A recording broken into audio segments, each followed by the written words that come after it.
Welcome. So this is embedding race equality. Right.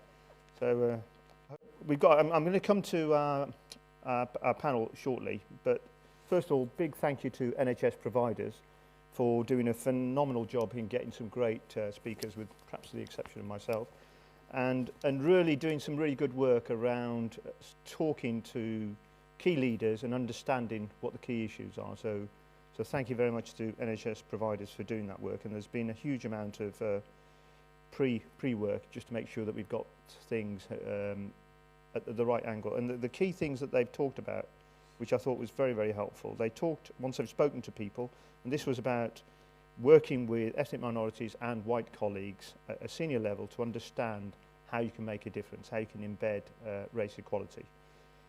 And the three key things that came up from people was about the importance of hearts and minds change, giving leaders the confidence and capability to act through the evidence of what works, and asking leaders to take accountability to embed race equality at the heart of the board's business. So, to me, all of those are really, really exciting things. I'm Dal Babu, I'm chair of the CECOL group, and we are a group of Black and Asian non-executive directors. We have over 150 members, and when we came together, we were very, very keen to see how we could try and introduce real, long-lasting race equality. And so we're very, very pleased to be involved in this event. So I'm just going to go to our panel and just introduce them to you. Scott, just bear with me. I can't remember people's second names here. Scott, perhaps you can tell me. I was going to whisper yeah, it's quite hard. I've got lights on me. Yeah. Durey Raj. Yeah, we had this discussion earlier on about making sure I got Durey Raj right. So Scott, sorry, just bear with me. It's still Durey Raj. Still. Yeah. We're going to set up as a double act after this. Yes. Yeah. We have right. So sorry, Scott. Sorry, just bear with me.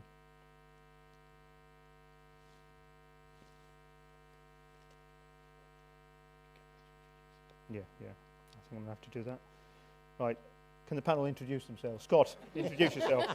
So most of you probably don't know. I'm Scott Durey Raj. I'm the Director of Integrated Care, Inequalities and Improvements at the Care Quality Commission.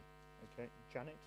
Thank you, Dal. So I'm Janet Gray, and I'm head up one of the outreach teams for the General Medical Council, so a team of advisors who go out and speak to doctors all across the north of England. Anton? I'm not Scott Duraj. I'm Anton Emmanuel. I'm a clinician by background, and I lead the Workforce Race Equality Standard in England. Afternoon, everyone. I'm Ibrahim Adia. I'm the Deputy Chair of Lancashire and South Cumbria ICB. And good afternoon, everyone. My name's Steve Erskine. I'm Chairman of Hampshire Hospitals. Okay, thank you. And Steve and I met earlier on in the toilets. They're flooded downstairs, aren't they? No, indeed. It wasn't me, by the way. Yeah. So interesting having a conversation with somebody who's going to be on a panel later on. But, right, so I've wanted to start off with Scott and Janet, if I may. So just 5 minutes each, just to ask you this general question and ask you to deal with it, please. We are hearing from trust leaders that regulators should be doing more in this place and space, leading by example. What do you see as the role of regulators in this space, Scott? Thank you. Well, I think I'd like to reframe, and it's not doing a political thing about reframing this question.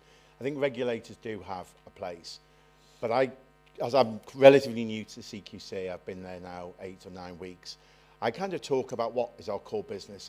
And a lot of people say, well, the core business is regulation. And I think the core business of CQC it's a people organisation. It's about keeping people safe.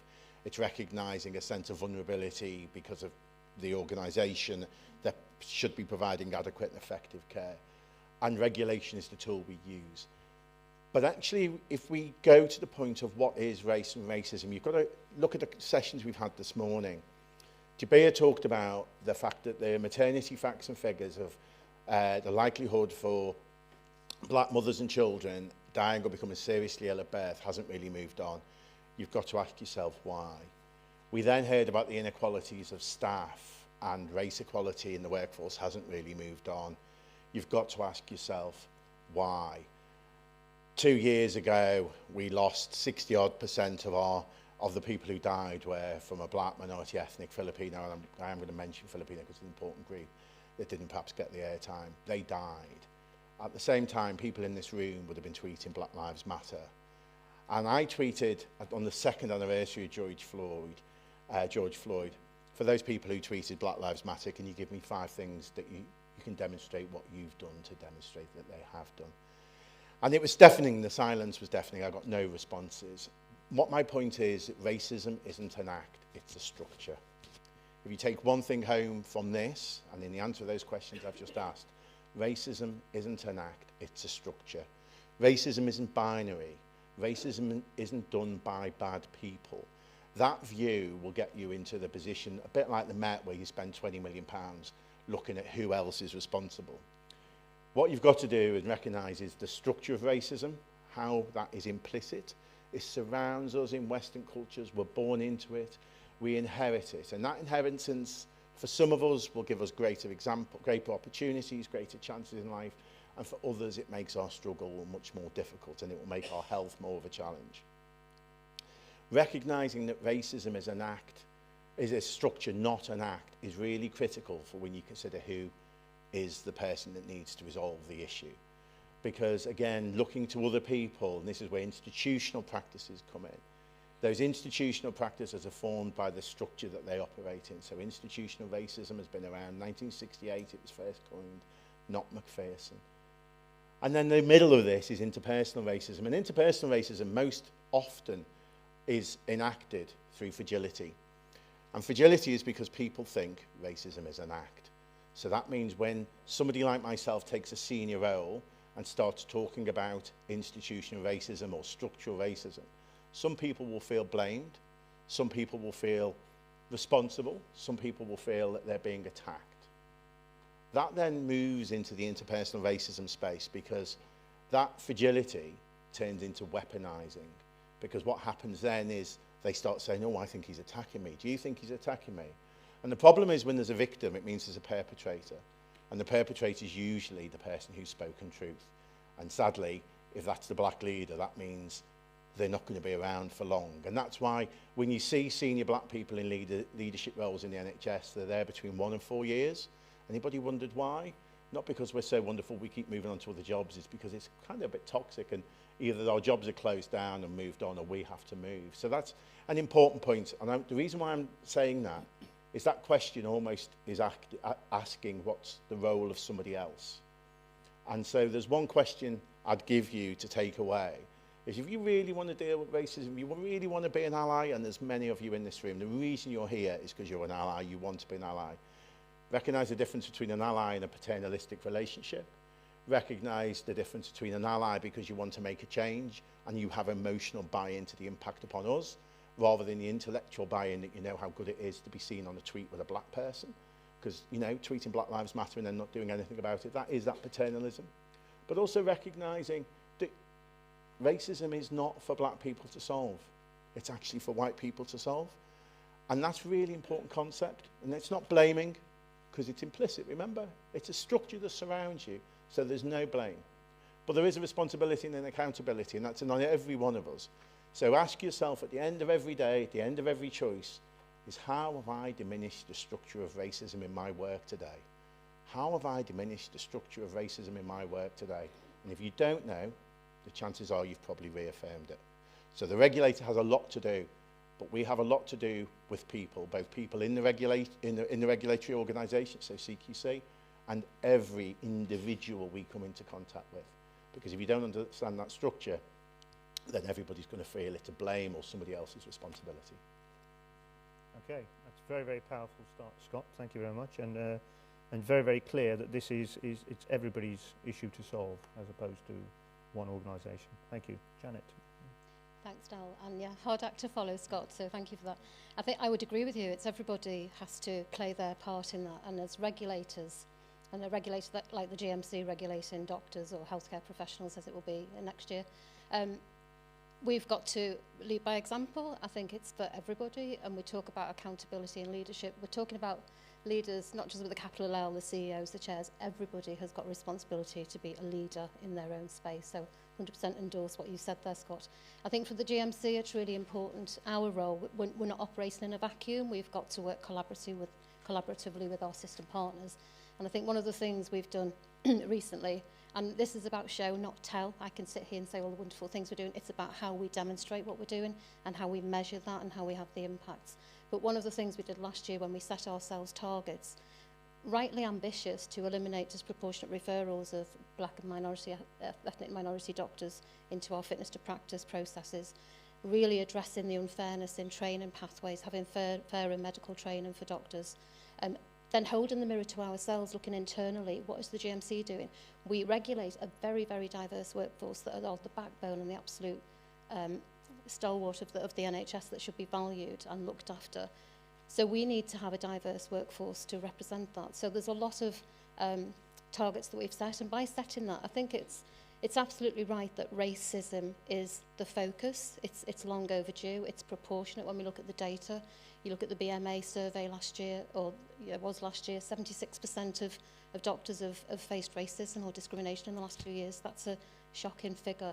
It's absolutely right that the focus is on racism. And I think by setting ourselves these targets, it's really driven and put that focus for the system and looking at our system partners and how we work together. We can't do this on our own. We're having these fairness conversations so that we can achieve our targets. That are, we need to work together, and I think that is driving the focus. What are trusts doing? How are ROs looking at doctors? What are the medical schools doing? What are the Royal Colleges doing? Are they having those ED&I impact assessments? How have they got an action plan to address some of these inequalities? That is very clear in the data we've got. I think everybody recognises a lot of strength and power in data, and having that evidence base to say this isn't anecdotal, this is absolutely happening. How can we address that? And having those metrics to put these targets in place, put some initiatives in place to work on them and to try and get fairer, more inclusive, accountable systems and organisations for doctors to work in, and then measuring this and keep holding our feet to the fire, really, of ourselves and the people we work with to see how that is progressing. And I think when we did, so we published the targets last year. In March this year, we had a bit of a review. Where are we up to? We're doing well on the fairer referrals, certainly in our internal targets where we've got much more control. There's a lot of traction there, but there's still a lot to do in terms of the education workspace, in terms of fairer pathways and differential attainment. So I think by holding ourselves to account on these targets and really pushing and really driving that improvement. And I think the other thing saying about racism is absolutely right, that it's a focus. Really great to be here today and to be able to tell you that today we've launched our racism page on our ethical hub. So it's really important that we set standards for doctors, which we do, and we're very clear about what those standards should be and what the expectation is, but also that we support doctors. We're very clear how they can get support when they're faced with these issues. So this hub on our ethical hub on the website that's gone live today, it's pulling all the guidance into one place, signposting. So doctors who will face discrimination themselves, what do they do if you witness? It's not just doctors and healthcare workers who are facing this. What do you do if you witness that? We know it's incredibly difficult to speak up sometimes, but people need to speak up. That needs to be validated, and that issue dealt with, the feedback loop closed, so that the person who has spoken up knows that it's been dealt with fairly, appropriately, respectfully. The feedback's been given to try and drive this honest and trusting environment. Scott talked about white people. It is for white people to tackle this. We need to be very honest. We need to have those honest conversations that are sometimes quite challenging and quite difficult, but we can't shy away from those. It's being honest and open so that somebody can voice a view that might not be right, but having that conversation and being able to put that right and give that feedback in a constructive way, that's the only way we can have that loop so people feel confident in speaking up, their views are validated and something's done about it. And it's you said we did, having that kind of conversation. So on the hub as well, it's all about if something is reported, what are leaders doing about this? We've got our leadership guidance for doctors. It's very clear what they should be doing. So there's an awful lot of resource on there just to help tackle these issues so that doctors have got somewhere to go and have that support from us. And I think the other thing as well is just, like I say, holding ourselves to account and asking our system partners, we're doing this, how are you doing? Can you give us an update? What are you doing with your action plans for your medical school? And just keeping that momentum going. And I think that is where the GMC and other regulators, using our regulatory influence, using those levers and having those conversations, will really help drive this fairness agenda and this accountability forward. Okay, it's very, very comprehensive, Janet. And I think what was very, very interesting, how you focused about the need to be honest, and some of it will be uncomfortable. And I think that's key. You know, we have to follow the data, and the data doesn't look good. It doesn't lie, and it doesn't look good, no. No. Okay, thank you very much. Anton and Ibrahim, question for you both here. What role can ICS take to drive improvement in race equality? We'll start off with Anton. Thanks. I think this is a critical opportunity if we're serious about this. So if we accept everything that we've said, that there is this pervasive problem with race inequality in this country, it therefore isn't rooted in our institutions, in terms of the GMC or BMA or CQC or our trusts. It's everywhere. So actually, if you're serious about this kind of systemic problem, you regard ICSs as that opportunity to get into small s systems. So therefore, if you're serious about inequality across the piece, but we're talking about race this afternoon, then that ICS working has to be it. Because I don't want to repeat what Scott said, but we have to accept the following things. We have to accept that the data tells us that it can't be a single organization. If it was a single organization, out of 225 trusts, you're bound to have one exemplary trust doing it all right, simply by the law of averages, bell-shaped curve. But there wasn't. If we look at what happens throughout the time we've had data to collect, but also the kind of experience of staff in this, we've had this situation where even the very, very best organization has always had at least 3 or 4 of its indicators where it's in the lowest quartile. So this is a systemic problem. Now, that isn't to say that we don't try. It's to say that what you have to do in terms of working on this is at a system level, as much as anything else, you identify where your problems are most acute. Don't go with the glib. And I say, I'm not, you guys in this room and watching this are the colleagues who are most motivated to do this. But it's easy to tend to think, oh crumbs, there's so much stuff on improvement and catching up with waiting lists to do, that this stuff, I don't quite know what to do. And the fact is that what we have to understand is that if you're serious, what we see in the data is that there's a huge spread from the very best organizations on any indicator to the very worst. And that is magnified in systems where you have not only the issue around a particular hospital, but the issue where the outcomes for patients and the public get skewed into that. The variation in deprivation between ICSs, the variation within a single ICS. We're doing some work with colleagues in Kent, and if you look at what happens in North Kent, which is sort of peri-London, down to rural Kent, it's a sort of 6-7-fold difference in deprivation and 6-7-fold difference in the res outcomes in organizations there. So the idea of system working and the opportunity is to try and triangulate that stuff around patient outcomes, public experience and the census data that we can learn from, plus the workforce race data. And if you can triangulate that, you then begin to understand what component is due to deprivation, what component is related to the issues around this particular organization or those organizations. And you begin to then understand where you can then compare, because the other opportunity of system working is that you are sort of forced into this relationship with each other as providers. And historically, some of those neighboring organizations haven't done that very effectively. Whereas what we can see in some of the ICSs we're working with is that they can say, hey, listen, what are they doing so well over in Trust X on disciplinary referral that we're doing so badly? What can we steal? What ideas are they doing there? So not only is there the opportunity to triangulate the population, there's also the opportunity to learn from your neighboring organizations. And there's then the chance to try and tie that in with what we see in the population as a whole. And the other thing that applies to this is that if we look at how we work with regions historically, we've done this thing about in the res about saying, okay, let's look at this whole region, all 35 organizations, say in a region, and let's just put a map, a heat map, and see what indicators are particularly troublesome in this region. And what you see is some really interesting patterns that emerge around geography. So although this is a nationwide systemic problem, there are particular issues that emerge in different regions. Happy to have those conversations one-to-one. I don't want to feel like I'm shaming a particular place, but there's that sense of thinking, okay, there seems to be a real problem with progression beyond band 5 in the clinical space. There seems to be a real issue around bullying and harassment in this area, from the public in this area.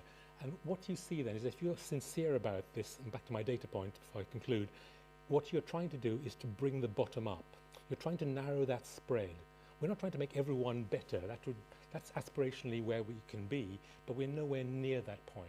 And we have to just be realistic. We can't all be Olympic champions.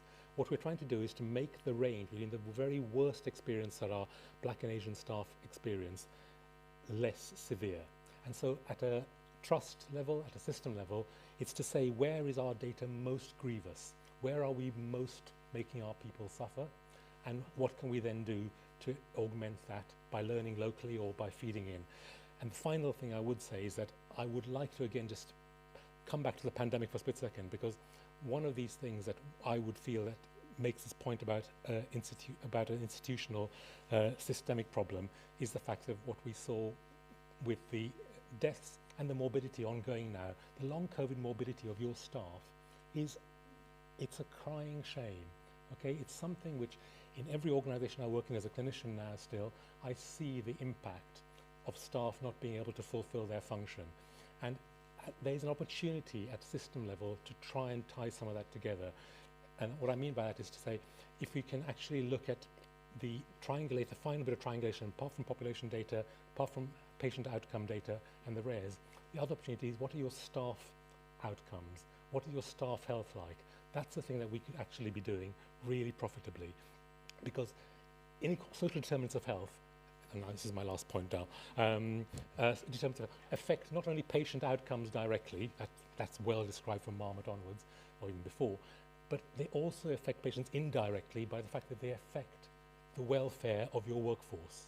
If your workforce are sick, if your workforce are low in morale, they are not going to perform to their best capacity. They're not going to innovate. They're not going to be effective in the processes. And that is an opportunity to do some system-wide thinking. I will shut up. Anton, every word is a gem. And I was just thinking of what I was going to pick up. And I just thought that what you've said about focusing on one or two areas, because it's not good everywhere across the whole of the RES data is not good, but to focus on one or two areas and try and make that improvement. I think that's quite, and I think certainly the conversations you've had with the CCOL group, you've emphasised that quite a lot, saying, look, this is a huge problem, what are you going to focus on? So, thank you. Ibrahim. Yeah, thanks, Dal. That was very helpful. So, I just want to make a few general comments about the policy landscape first, because race equality will play into that in a very significant way. From an ICS and ICB perspective, as a statutory body, we've now existed for just over 6 months, and we've effectively been overlaid on a very kind of crowded provider landscape that already exists. We've got to kind of bear that in mind.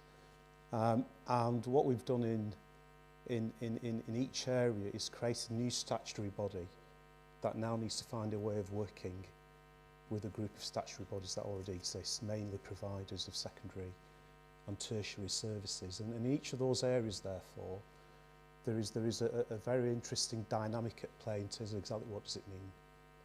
How is the ICB going to add value? Where's the collaboration going to work best? Where does it make sense to pool sovereignty for the different providers, and where is it the providers need to find their own solutions? And that has all sorts of very, very interesting kind of dynamics at play based on personalities, based on past histories. So each area will be working this through in their own way.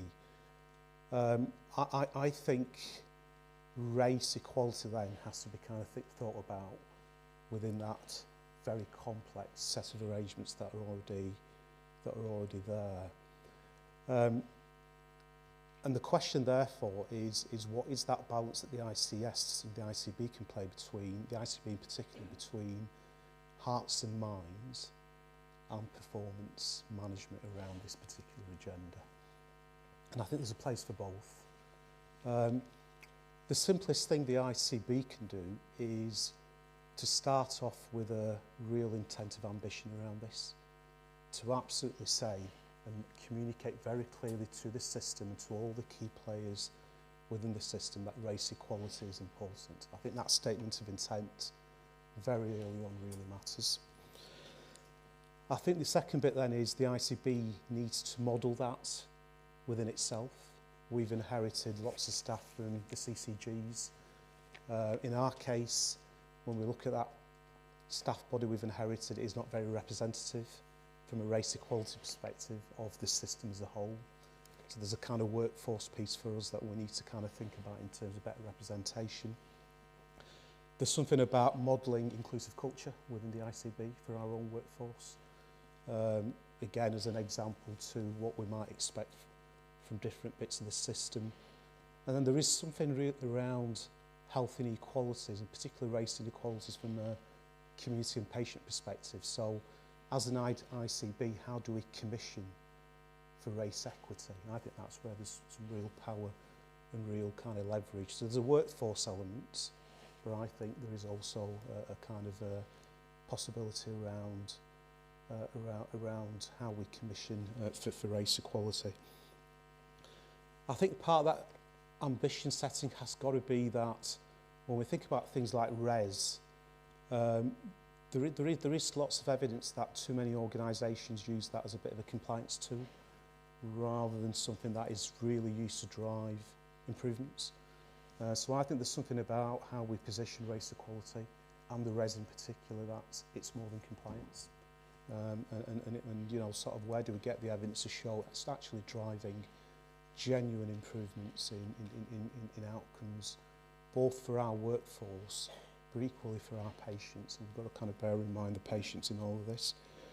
I think there's the opportunity to agree with our ICS partners some very clear ambitions for the system around this agenda.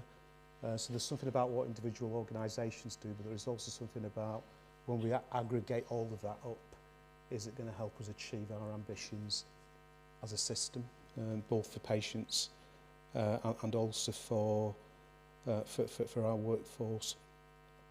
There's something about the governance around all of this. And again, you know, once we decide what it is that we're going to try and achieve, where does the governance of it sit? How much of it is going to sit at individual provider level in terms of individual boards, but how much of it is going to be monitored at ICB level? And exactly that's the bit where the kind of performance management side of it comes in. I think the ICS in particular can add value around leadership development around this. There is a real opportunity for creating something that can be shared across the system for leaders to kind of engage with in terms of development around race and feeling comfortable with providing leadership around race. That is always clearly has been a bit of a challenge. I chair the People Board, and at the last People Board we pulled together all the RES data for our 5 key providers, secondary and tertiary providers, and that gave us a fascinating picture. On the one hand, there were some really interesting outliers for different bits of indicators and performance within the RES. What really struck me was that our providers in many cases are being challenged by the same things in terms of what RES is telling them, but their action plans are so different. And I know context matters, but clearly there is something about how exactly we're thinking through the actions, what is the evidence base for those actions. And I think if the ICB and the ICS, the ICB can add a bit of value, it would be spend a bit of time on best practice. What is best in class that we know of? Where is the evidence base? How can we share that with our constituents, different constituent parts in the system to kind of help them think a bit more carefully about the action plan to ensure that it does kind of provide the impact that we're hoping for. And then there's a piece around what again really struck me is there is a real risk when we look at this from an ICB perspective that we just concentrate on the providers because that's where the RES data is. and that is risky, of course. You know, just concentrating on where the data is helpful to some degree. But I've commissioned a piece of work in Lancashire South Cumbria now through the People Board, where we start to get our social care partners, the county council, primary care, community care, to begin to think about how they give us a perspective into race equality from their perspective. Because if we're going to make a system, as everybody's pointed out, it's going to be everybody's business, and every bit of the system needs to kind of think about how they're going to make a difference. And the last bit is, you know, where are the bits where we say to individual providers, you know, there's lots you need to do yourselves, the system, local authorities, primary care, community care, they need to get on with lots of actions.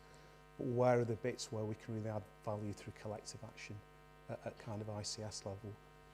And that's a bit of programme and a bit of thinking that we need to do. So that's the kind of very preliminary kind of perspective from an ICB perspective. Thank you. Okay. And it's very interesting that you say, even as a new organisation, right at the beginning, you've got challenges in terms of the executive.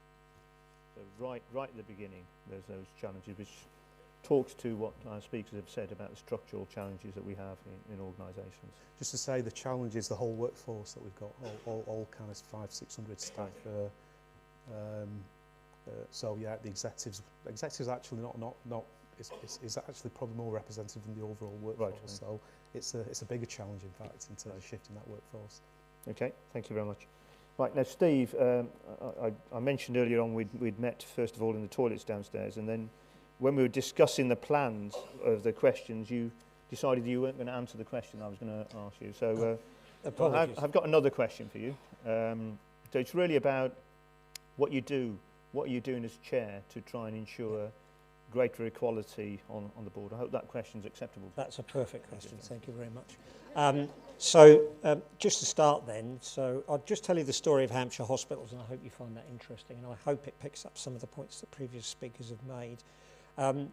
You will be doing a lot of what I talk about today, a lot of the things that I talk about, I'm sure you're already doing in your organisation, so please take it for what it is. It's an example of what One Trust is doing in the area of race equality, and we have not got it right yet. We're on a journey, we've still got a long way to go. To quickly tell you a little bit about Hampshire Hospitals, because people think Hampshire is Portsmouth and Southampton. There's a bit more to Hampshire than that. So we cover the north of Hampshire and over Basingstoke, Winchester. We cover about 600,000 population, 8,500 staff, 95 nationalities, and our BAME representation is at about 24.5%. So that gives you a sense of the organisation.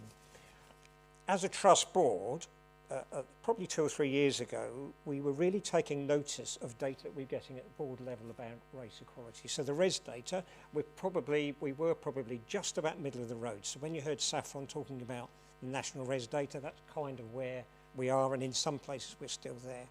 But we were also picking up freedom of information, freedom to speak up data that's coming to the board, and some of that played into this agenda as well. Board representation 3 years ago, everyone looked like me on our board. And we were doing a lot of international recruitment, so there were lots of different things that were happening that the board was on the board's agenda that told us we weren't getting this right, that it wasn't representing the organisation that we aspired to be. And our res data in particular, frankly, just wasn't good enough. That's not where we wanted to be as an organisation. So we put in place an equality, diversity and inclusion strategy and action plan. And as you know, if you write a strategy and write an action plan, everything happens straight away, doesn't it? I guess the conclusion we came to is this isn't something you fix overnight, and it's not something you do with one big hit. This is something that organically grows through an organisation, where you encourage people to understand why it's important and why inclusion actually it helps the organisation perform better as well. So we did a load of things. So I'm just going to reel a few off, and then I'll concentrate on 3 in particular. So we added inclusivity specifically to the care values of the trust. We had a map to management, a leadership program, where allyship was quite specifically added to that program. We did reverse mentoring. I'll come back to that. We put BAME representatives on our Freedom to Speak Up as part of our Freedom to Speak Up Guardians. We developed international ambassadors to support international staff when they came into the trust. And we have an inclusion calendar and celebration calendar that goes throughout the year that talks about the events that we're running to encourage inclusion and engagement. The three I wanted to come back to in specifically were, we have network champions in our organisation, and ethnic minorities, black and Asian ethnic minorities is one of those groups. So we wanted to power build those champions groups so that they were able to engage across the organisation. And one of the ways we did that is ask them to come to the board and tell us what it's like for our people working in the organisation. Very powerful stories that brought it to the light of the board about what it feels like to be in our organisation, whatever role that you have. And our BAME staff tend to be either in the clinical space or they're in the support services space. Second thing we did is we ran a reverse mentoring program. Now I know that many of you will have done that. We ran a reverse mentoring program where we properly trained both sides of that relationship. And I have to say, probably 2/3 of our leaders have been through it now. The feedback we get from it is very, very positive. For me personally as chair, I found it absolutely enlightening because I learnt so much. Engagement with somebody, a Nigerian nurse who'd been in the country for 20 years, had trained in Nigeria and moved to this country, and learnt about her day-to-day struggles in the NHS. And that taught me loads about the kinds of, the way we need to engage with people, the way we engage in conversation, the way we deal with difficult subjects. But I learnt so much about that personally, and I know other people who've been on that programme learnt lots too.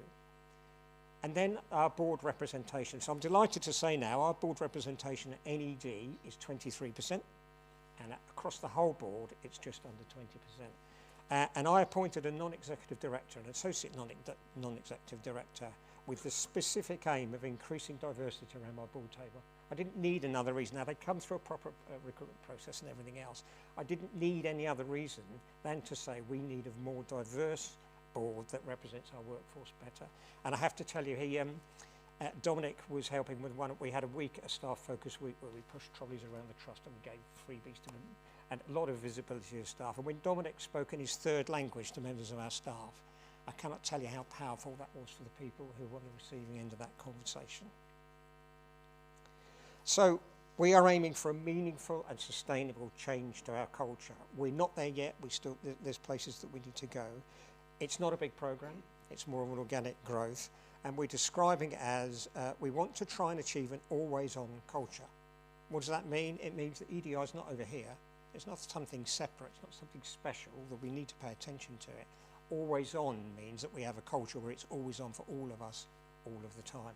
And I'll just finish with our latest Pulse survey, which tells us that actually our BAME staff feel more engaged with our trust than our white staff do. And we were a long way away from that 2 years ago. Thank you. Okay, Steve, thank you very much. And I think it's very interesting you talked about staff associations. I think they're sort of a free consultancy. It's something that we often don't value enough. We feel more comfortable paying somebody thousands of pounds where you could get all of this information very, very directly. So thank you very much. So I've just got a couple of questions. I'm just going to ask each of the panel to give a comment on this. And we've heard the word allyship come up a few times. So this is to all of you. White allyship is key to driving change, but there's often a sense of nervousness around discussing race. How do we tackle this, build confidence and ensure that the burden does not fall on ethnic minority staff to effect change? Scott, you in your very, very powerful start, you talked about the importance of white people. Yeah. So I'm going to start with you. Thank you. I think it's a great question. Allyship is the answer. Allyship is based on truth and honesty and understanding. What can you do? Read Robin DiAngelo's White Fragility with a highlighter, highlighting things you either thought or felt when you've had those conversations, because remembering, if you feel comfortable, we're probably not learning, and that's in any subject. Never put just before the word race or racism, because that's a minimising language. And when you've read Robin DiAngelo's White Fragility, then move on to things like weaponising whiteness, because that's the next part that comes on. All of these things are often unwitting and are based on emotional responses, and they're not to blame anyone in this room. So nobody go tweeting and saying I've blamed anyone, because that's what happens. But it's really important to recognise that the structure will provoke your emotions. Those emotions will help serve the status quo. So Robin DiAngelo's really good book to read. Lots of black people read it and go, oh, that's happened to me, that's happened to me. And lots of black people have an algorithm that we use before we talk about race or racism when we feel it. So, well, you know, how will I be considered? Will somebody start crying? Am I going to be a perpetrator? It's kind of what we think lots of times. It's really useful because actually I've only recently started talking about this, and that's when we start to share how you feel and how I feel. And at the moment, I'm talking through that with my colleagues, and I'm talking through their emotional response, and now the fact I never blame them because I talk about structures, and people operate in the structure. And unless it's very, very explicit and clear racism, then usually there's no blame in that regard. But there is accountability, and I think there's part of that question. Allyship's really key. Let's do it honestly, though. Let's think about that. People taking a knee and Black Lives Matter stuff and then not doing anything about it for 2 years. That is an allyship. And just recognising the paternal relationship sometimes that comes with it. So a little bit of reading, like none of us in here understood, none of us did in school, winter flow or winter pressures, but we all understand them and we've learnt them. But yeah, people don't understand impact assessments, don't understand racism. That's all evidence of the structure that keeps us away from the solution. So solution's not difficult. It's a structure. You've been born into the structure. Do a bit of reading about how that impacts when you start having those discussions, how it makes you feel. But actually what that does is help you think about how other people might feel. That starts the dialogue. Don't be scared. Don't be scared about talking about racism. Don't be scared about talking about your place in it, because it's really important, because we all have a place in it at some points. And that would be my advice.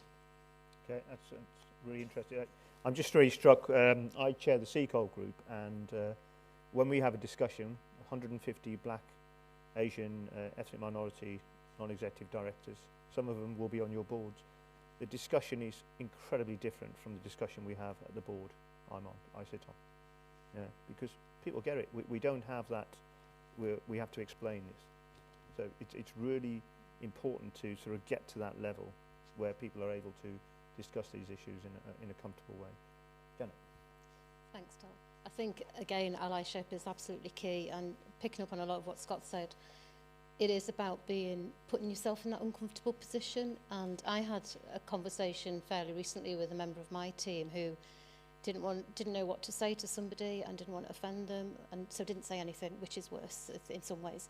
And it's having that courage, if you like, on both sides, whether you're white, black, brown, of having that conversation and just being open and honest, you know, and learning from each other, building that trust and that culture so that you've got the space and you've got that protected space, if you like. And we've got networks. We've got a Muslim network. We've got a Jewish network that started last week, all these different networks. And these colleagues internally who are fantastic, and as you said, they're a fantastic resource to help co-create strategies and have these cultural conversations and just learn with each other that I'm not sure about that. Is that the right thing to say? Why, you know, if somebody doesn't understand, and having that open and honest conversation and being in a comfortable space where you can build that trust, because that is the way to build an inclusive culture, to just get to the bottom of what is going on, and the allyship and that reverse mentoring and just that mutual understanding where each other is, so that, you know, the last thing in the world, this staff member, last thing they wanted to do was offend anybody, but didn't want to take that step and put themselves in that, be vulnerable, if you like, to have that learning conversation about what works and what doesn't work, and having that that culture where you can be open and honest and learn from each other and build it up. Right. And as you said, silence sometimes is more damaging, not Absolutely. to have said something. Yeah. Thank you. Anton. Just 2 quick points to add to complement that.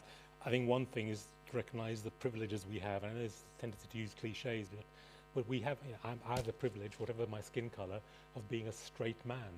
Okay, the world turns to my tune because of that. So recognising that and not making assumptions about how, and thinking how people see me in that regard is incredibly important. And part of allyship is doing that and not just paying lip service.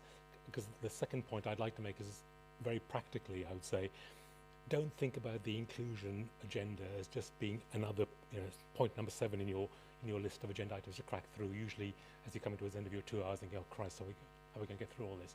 You know, so if you're a real ally, you'll bring it up when you're talking about retention. You'll bring it up when you're talking about culture in A&E. You'll bring it up talking about our theatre waiting times. You'll bring it up everywhere because it is bloody everywhere. So the whole point about this is genuine allyship actually means that you understand that thing that your staff go through, whether it's around gender, whether it's around disability, whether it's around sexuality, whatever it is, bring that to the table. It's the simplest question to ask in every situation almost, I think, when I observed board sessions, thinking, I wonder if you thought about inclusion there in your bank staff. I wonder if you thought about inclusion, how you get your locum contracts. I wonder if you thought about inclusion when in terms to think about how you process your RO assessments. Just ask that at every point. Be uncomfortable. Be the stone in your shoe at every discussion you have. Thank you. Anton? That's it. Challenge, challenge, challenge and challenge. Yes, yeah. Agree. Yeah, I mean, I'd agree with colleagues here. Allyship's very important, amongst a number of other kind of bits of the architecture that we need to think about. I think from my perspective, a commitment to allyship is somebody who usually is very, very busy with lots of other actions, being prepared to make the space and the time to really understand what it is that somebody else experiences and who might be different to them.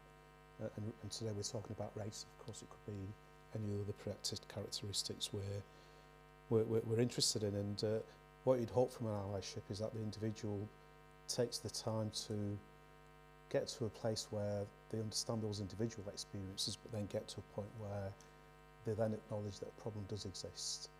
And actually that point you were making earlier about that it is structural and that therefore privileges some people, but actually the reverse of that is that it creates disadvantage for others. And what you'd hope from allyship over time is that you get a number of people within the organisation who begin to not only understand the issues but begin to advocate and challenge as and when they actually start to see the world with different eyes, and that's where we'd like to get them, I think. So yeah, I'm a big fan of allyship. Okay, and I think it's worth bearing in mind, we're not going to be able to get through all these questions, but there's a lot of questions about intersectionality as well. And sort of, I think understanding how we are not one person, we wear many clothes. Can I come in on the intersectionality point? Because I think it's really important, and so I can say that as a gay man with a disability, and if anyone follows me on Twitter, I'm open about all of those things. And intersectionality and the multiple impact is really, really important. But actually, I can say through my 31-year journey in the NHS, I've seen sexual orientation improve, I've seen organisations improve and move with that. And politically, actually, very few people will criticise organisations for going on pride marches and spending the money they do to do so. And rightly not, they shouldn't do either. However, when it comes to the issue of race equality, that becomes slightly different. And it's interesting how it's been easier to be gay than it has been to be black. And I'm not saying it's easy, I'm not saying that. But interestingly, organisational policy, drive, and even societal, actually. I mean, I live in Sussex, and I've had more issues about my race. I used to live in Brighton and moved out because of the racism both on the scene and in the city. So I think it's just important context that sometimes the intersectionality is really, really critical. But often when we talk about race, the impact is multiplied, and actually multiply when you're in the scene as well. So if you've got a disability and you're gay and you're on the gay scene, for instance, that's the worst place to be sometimes. So it's a really multifaceted piece, but intersectionality is important, but actually holding on to the race element of intersectionality is also critical, not to move away from that. Yeah, it's very interesting because I think race cuts across all the protected characteristics, which is it's very interesting. If you get race right, then everything else will improve. And I think this session shouldn't be about devaluing other characteristics. I mean, it's pretty appalling that we're Qatar. We're going to a country where homosexuality is illegal. So these issues are not just about race; they're across the piece. But we just need to recognise the importance of intersectionality. Steve. Yeah, can I just say something about allyship, just to add to what other people have said. As a white ally, you're not a superhero, are you? It's not your job to lead out in front and do stuff for people. It's to get alongside people to help them develop and help them mature and engage in the way that helps to help them make progress. There's something about this being brave as well when you have that conversation, not being afraid to ask if you don't know, because what actually happens is if you're not brave and you don't ask people and you don't engage in that conversation, it doesn't stay static. You actually unintentionally isolate people and push them away because you're not able to have that conversation, and it's really important. And the privilege thing is really important. So I have a badge that says chairman that I have to wear at work, and I'm always very aware that sometimes people read the badge and make an assumption about the level of engagement I want to have. So sometimes I turn it around so they can't see me, but sometimes I have to ask the second and third conversation. So there is a privilege to do with role as well in an organisation and status. So be brave, get alongside people, don't be the super, don't try and fix the world for them. It's about helping and working with them that's really, really important in this. Okay. I'm struggling. Oh, and sorry, there's just one more. The thing I say, I'm 65 now, so I quite often forget stuff. Listen to hear is the other thing, I would say. So quite often I see people listening and they think they're listening, but they're not hearing the answer, and therefore the conversation doesn't go. So I always say to people, listen to hear what people are saying to you, and act on what they tell you, not what they thought you said, or what you thought they said, or what you thought they said before they even answered the question. So always listen to hear as well. I do apologise. No, I think that's a good point, because actually I talk about listen to improve rather than listen to respond. And I've heard the word brave used a couple of times. I suppose I'm struggling with it, because again, I think nobody needs to be brave to talk to me about race, but it's perhaps brave for yourself to acknowledge you need to. And I think we just need to hold where that bravery, because again, it's a bit like being brave means there's something you have to stand against, and the only thing you have to stand against is the structure that you sit in and you occupy and has taught you everything you know. And so the bravery is about self, not about me or Anton or anybody else on the panel. Yeah. I just want to hold that so it's located in the right place, because otherwise we use that, I'm going to be brave and talk to that black person about race because I don't understand it, rather than I'm going to be brave and I'm going to listen and understand, or I'm going to read, because I think that's really important as well. We cannot be, because it's really, really, it does really boost your resilience when you constantly have to educate everyone. When I've just said, not every A&E nurse has had to tell everybody about A&E flow, have they? Most of us have gone away and learned about it ourselves. So there's something there about taking that responsibility, but just holding where the braveness sits and why the braveness exists, because I just think otherwise we can misallocate what we're talking about brave, and I don't want to create the big black dangerous that came from the Black Report and all of those other kind of conversations where black people get risked higher in mental health services and all of those things. I just don't want to use brave in that context. Okay, Scott, you've ruined the timetable. I think your introductions did that. My introduction. I thought. Yes, thank you.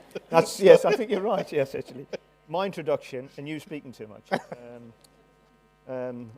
Anton, sorry, did you want to come in? I was just going to say the thing about leading versus sort of standing alongside, because I think for me that's quite a complicated one, because of course you don't want to be the sort of the white saviour or the male saviour or whatever it is, but there's also a thing, a tiny example from literary today, just to show the difficulty with this, which I invite you all to live and embrace for a second.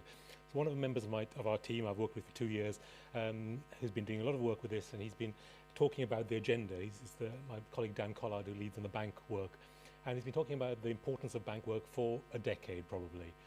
And it's been a voice in the wilderness for a long time, until the chief executive in the organisation he worked with essentially led that work and pushed Dan to promote it louder.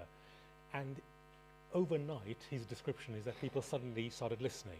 So having gone to fora and being so humoured, suddenly having a leader give him face cover suddenly made it. So I think there's this thing about, you don't want to go in there, I think, and that's back to one of the things that comes out in White Fragility, is you don't want to go in there and use your sense of brittleness to then think, I've got to do everything I can and whip everything up.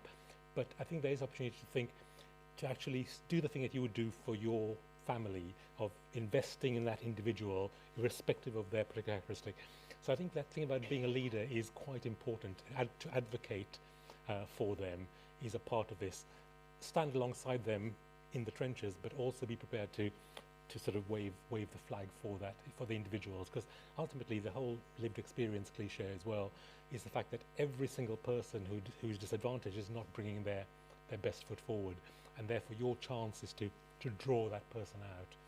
So that's for me the tension, I think, that we have to think about, not being a saviour but also be somebody who does provide air cover. Okay, thank you, Anton. Actually, you've gone into the closing question, so you have 1 minute each to come up with one key action that you would recommend people take away from this session to help embed accountability and race equality, personal, organisational, in relation to embedding accountability. So what this panel will be, you'll be giving out your words of wisdom. People will be scribbling away. So what is the one thing you would say? So can I start with you, Scott? And remember, it's 1 minute. 1 minute. Yeah. The clock's ticking. Yeah. I'll be quicker than 1 minute. Embedding accountability really critical. Why don't you, on your signature, and encourage your boards, your chief exec, on their signature, to put the res metrics that's the worst in your organisation. That embeds accountability, it shows truth and honesty, and it shows a commitment to make an improvement. So just below the signature, where you normally have some glib statement, why don't you have your worst res data put on there on your statement and encourage everybody else to do the same. Your BAME staff network or Black Minority Ethnic Staff Network, your chief exec and your board. Thank you. Thanks, Al. I think for me it would be, we've talked about challenge, go away and ask yourselves and your organisations the difficult questions. What is it you want to achieve? What do you want? What are you aiming for? Are you achieving that objective? Are you getting your outcomes? And if not, why? And ask that question. And look internally. We did that, and we looked at what we wanted as outcomes. We needed to be more specific, which is why we published the targets. Being ambitious, looking at what you wanted to achieve. The targets then the work programmes will flow from the targets. Quite often it's the other way around. So think about what you're achieving, why you're not achieving, and look at targets to be specific. And look at pace as well. If the pace is too slow, give yourself that ambitious target to work for. Thank you, Janet. Anton? Eat the elephant one mouthful at a time. Take your most painful data and target that. Use an evidence base. Don't just randomly think, oh, I'll pluck out of the air something which I can do. I'll do some unconscious bias training because there's somebody I saw at the conference. Do the stuff which says, what is the evidence that I can improve, that actually shows that I can improve this metric. Take that one thing, do it.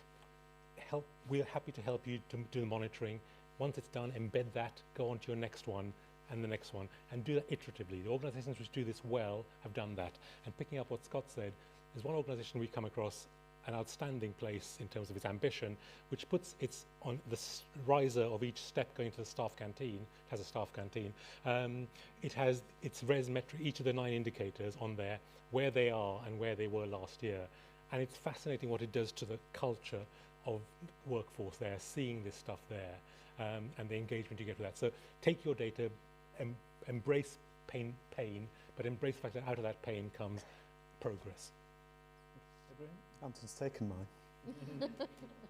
No, so just thinking on my feet, I think there is something about really focusing on culture and creating a culture where these kind of challenges becomes everybody's business. You know, everybody becomes a leader in terms of helping to take some responsibility around these agendas. So that kind of self-awareness piece, that kind of accountability, that spread across the organisation, everybody kind of takes a bit, is probably where I'd go with this. Okay. I think nobody's going to disagree that culture is absolutely fundamental to this. Steve? So going last then, I'll pick 2. The first one is don't stand by. Don't stand by and let things happen in the organisation that you don't want to happen. Now, quite often that's not meant, it's not intended by the people who do the things, but don't allow that to happen. Don't stand by and let mediocrity take over, because if you give consent to a certain type of behaviour, then it will drive through the organisation. And the other one, I'm going to pick up learning from Scott, but actually this is really important. It was one of the things I picked up from reverse mentoring, and it's learn. Go out and find out if you don't know. It's really, really important. And it was one of the most enlightening things that I did. And I was only learning about my particular mentor and her culture and her history, but I learnt so much by doing that.